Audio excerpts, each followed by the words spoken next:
Are you ready? Because now, I'm taking you deep into the planet you walk on every day, yet probably know so little about. Earth, it's not just a rock in space, but a massive hub of life shaped by forces billions of years in the making. From beyond the atmosphere to 7 kilometers beneath the surface, get ready to explore the hidden face of our world. So fasten your seatbelt, we're about to begin. But before we dive in, don't forget to like the video so more people can discover it, subscribe to support the growth of our channel, and drop your thoughts or new video ideas in the comments. Today in our documentary series, where we explore the planets of the solar system, it's time to focus on the only planet we know that harbors life, our incredible home, Earth. As the third planet from the Sun, Earth is not only the only planet known to support life, but also the only one with liquid water on its surface. In terms of size, it's the 5th largest planet in the solar system. Earth is classified as a terrestrial rocky planet, with about 29% of its surface covered by land masses, continents, and islands, while the remaining 71% is covered by oceans, lakes, rivers, and other freshwater sources. The origins of life on our planet date back billions of years. Throughout its history, Earth has hosted many now extinct species, some massive, fierce, and terrifying. As we know, the planet has experienced several mass extinction events, some caused by asteroid impacts from space, and others by drastic climate shifts like global cooling and the formation of vast ice sheets. These glaciations made survival difficult for many heat-adapted species and also limited access to food, causing many life forms to die out. While life has always found a way to regenerate after these events, there's no guarantee that the next mass extinction won't wipe out life entirely. It could be different this time, the end of all known life on Earth. As for humans, the earliest traces of our existence go back around 200,000 years. When compared to Earth's 4.5 billion year history, our presence has been extremely brief, and contrary to popular belief, Homo sapiens were not the only human species. Many others emerged and evolved, but failed to adapt as successfully as we did, and eventually went extinct. Among the most well-known of these early human species are the Neanderthals. Don't forget to check out our video about them too. Among all the planets in the solar system, Earth is the only one not named after a figure from Greek or Roman mythology. The name Earth comes from the Old English and Germanic word erda, which means ground or land. Earth began to form in its most primitive state approximately 4.5 billion years ago. Interestingly, this formation date is very close to the estimated age of the solar system itself. Our planet formed from clouds of gas and dust that collapsed under their own gravity. Initially, these clouds began to rotate around the young sun, forming a disk, and over time, the planets we know today emerged from this disk. According to scientists, it took Earth about 70 to 100 million years to fully form. While this may sound like a long time to us, it's actually quite short on a cosmic scale. Now, if we look at our moon, although we don't know exactly how it formed, its age being almost identical to Earth's has led to a widely accepted hypothesis. Scientists believe that the moon was created after a massive collision between Earth and a Mars-sized protoplanet named Theia. As a result, the moon contains material that originated from Earth itself. We're all familiar with Earth's orbital characteristics from our daily lives. We know that a day lasts 24 hours and a year lasts 365 days. But here's something surprising. A single day on Earth isn't exactly 24 hours. It's actually 23 hours, 56 minutes, and 4 seconds. Now, that small difference isn't something we notice in our daily routines, but scientifically it matters. The reason for this slight discrepancy is because Earth is not only spinning on its axis, it's also moving along its orbit around the Sun. So, when a full rotation is completed, the Sun is not yet in the same position in the sky. Earth has to rotate a little more for the Sun to appear in the same spot. This results in a 4-minute gap between a sidereal day and a solar day. This minor 4-minute adjustment on Earth might not affect us much, but on other planets, it can make a huge difference. For example, Mercury is heavily affected by this, to the point that its day and year have a strange relationship. If you haven't watched our video on Mercury yet, be sure to check it out on our channel. But let's get back to Earth. Our planet has an axial tilt of approximately 23.4 degrees, and this tilt plays a critical role in shaping life as we know it. It's the reason we have seasons.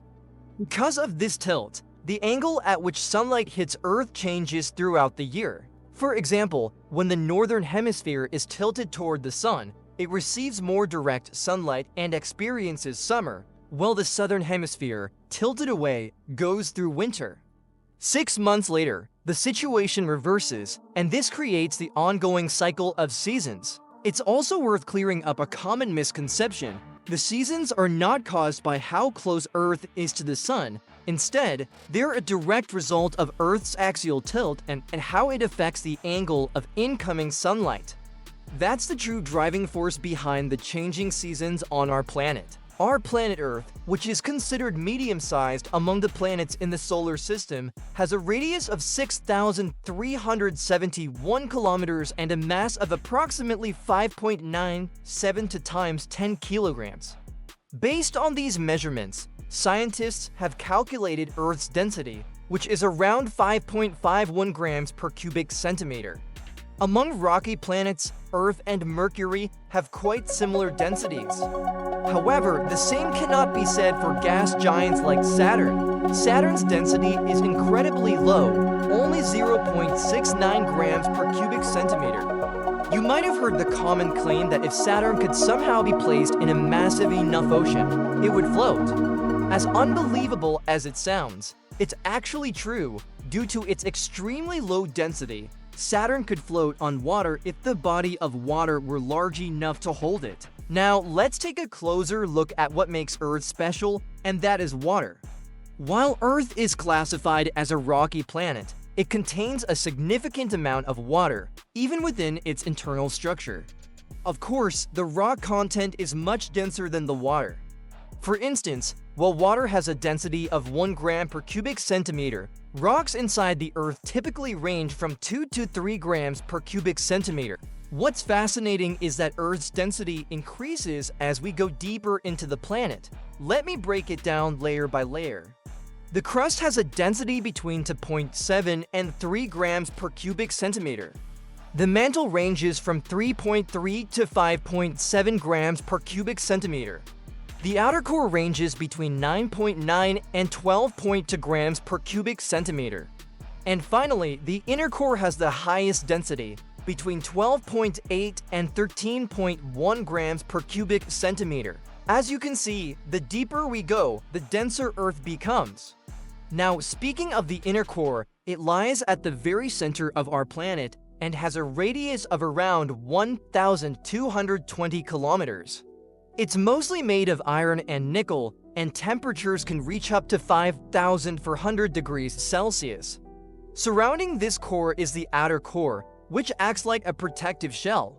It's about 2,300 kilometers thick and is also composed of iron and nickel, but in liquid form. Between the outer core and the crust lies the mantle, which is composed of molten rock and extends about 2,900 kilometers in depth.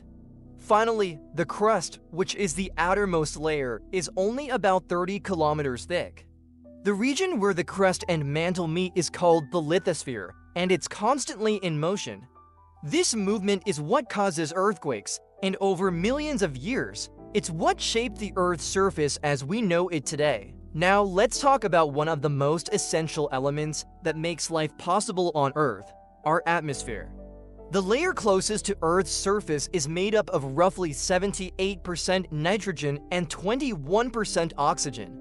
In addition to allowing us to breathe, the atmosphere plays a critical role in protecting us from meteors coming from space and blocking harmful radiation from the sun. If our atmosphere were much thinner, Earth would be a drastically hotter planet, and without its shield-like protection, meteors from space would directly crash into the surface.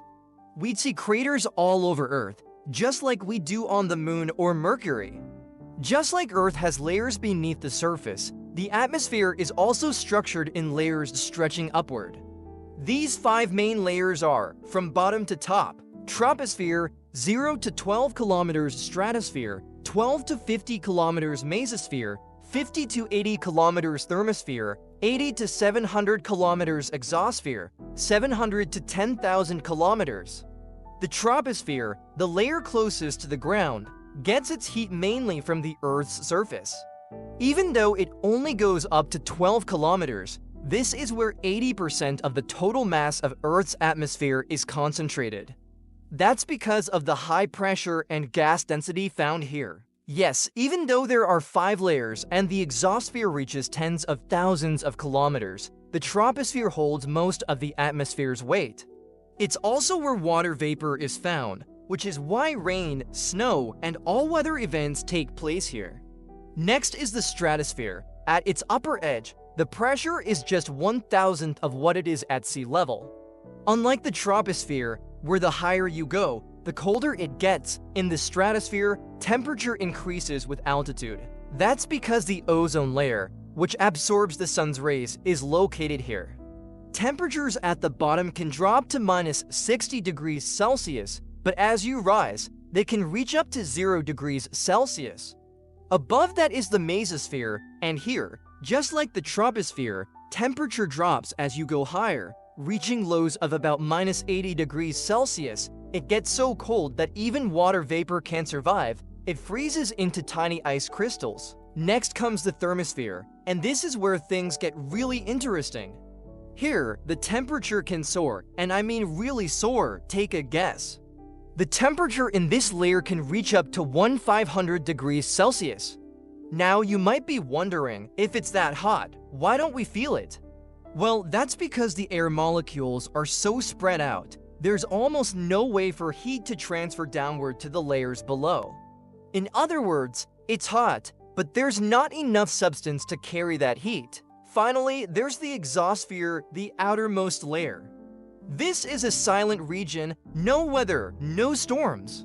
It contains very light gases like hydrogen and helium, and the density here is extremely low.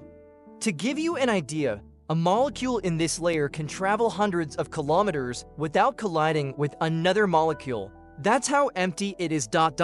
So far, we've talked about the atmosphere and the inner layers of the Earth. Now let's take a moment to talk about the surface that we all live on. The total surface area of our planet is about 510 million square kilometers. Roughly 71% of that is covered by water beneath sea level, while the remaining 29% is made up of mountains, deserts, plains, plateaus, and all the other landforms we see. That means 361 million square kilometers lie under the oceans, and just 149 million square kilometers form the land masses we live on. The deepest point on land sinks down about 418 meters, while the highest point, as most of you probably know, is the summit of Mount Everest, reaching close to 8,900 meters. And the lowest exposed point on Earth is the Dead Sea. And with that, we've reached the end of our video. That's about the shortest and simplest way we can describe the planet Earth. There's no doubt that our planet holds an incredible variety of unique and beautiful features. But unfortunately, although humanity once lived as a part of nature, we've become more and more disconnected from it, and we've been damaging this planet for quite some time now, with increasing speed. Of course, not everything that's natural is automatically good, but instead of trying to improve or adapt what's imperfect in nature, we humans often end up destroying both the flawed parts and the natural beauty around them. Many countries today promote electric vehicles and so-called eco-friendly solutions, but even in the production process, these solutions can do significant harm to the environment. The truth is, Earth is still a one-of-a-kind, living, breathing jewel in the universe. Hopefully, one day, we'll come to truly appreciate the beauty we have.